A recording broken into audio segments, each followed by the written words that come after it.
As Guyanese continues to express frustration over the frequent and extended power outages, the government is leveling some of the blame at the feet of the previous government, which is now in opposition, for not doing much for the 5 years it was in office. But the APNUFC opposition said on the day's stewardship, there were fewer power outages. At his weekly press conference on Thursday, Vice President Barry Jagdeo said the power problems should be completed and addressed in 2025 with the coming on stream of the gas to energy project. Our medium-term plan, next year, 300 megawatts coming in to replace all of these.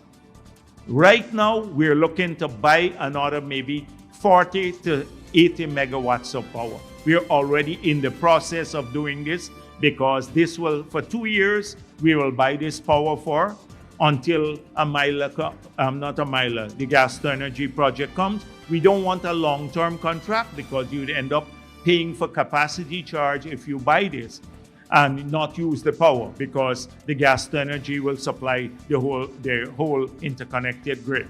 So we have a short-term plan next year. We have an even shorter term plan to buy more power now. We're fixing the T&D system. We're going back to a miler because we want to have a different energy mix and a cleaner sort of energy. We're putting in 35 megawatts of solar panel now. The contract has been awarded for most of them in Linden, in Essequibo, and Berbice. Jagdeo said he understands the concerns. The situation is bad. There is no sugarcoating this. That we have a situation at GPL that we've explained 100 times before. But often explanations don't suit people when the light goes off because it disrupts their lifestyle. It disrupts their normal activities. It causes untold hardships for them. Sometimes their equipment, they get destroyed. So I understand the feeling there because we live in this society and when the light goes off 4 or 5 times at home for me too, I have a generator, but it creates sometimes problems there too. But I can imagine, for me, it's disruptive. For me, it's disruptive. We pick up the phone immediately and call, what's going on again? Every day. This is something. So we're not going to say that people are not justified in the harsh comments they make because we feel it ourselves because we live here and we're consumers. Opposition leader Aubrey Norton said it is the absence of planning that is causing the power outages.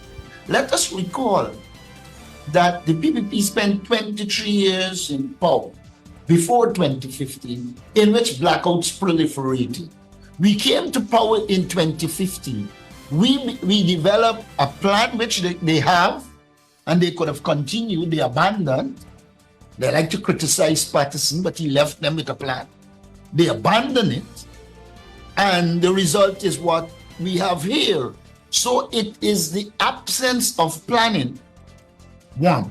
Secondly, we advertised internationally and we got a competent professional to manage the Guyana Power and Light Company. And you saw the improvements. By the time we left government in 2020, blackout was virtually a thing of the past. You bring back a man who you yourself said was incompetent and put him there in a decline. And then out of the blues, a name songs like Nandlal emerged.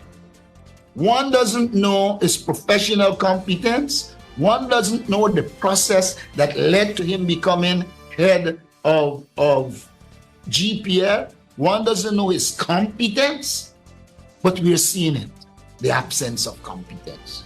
And that is why we said in the press statement, it's a function of corruption, cronyism, and nepotism. That is what you're seeing manifest. The criticisms are mounting on the utility company from businesses and households. On Wednesday, President Afanali said The system needs technical people.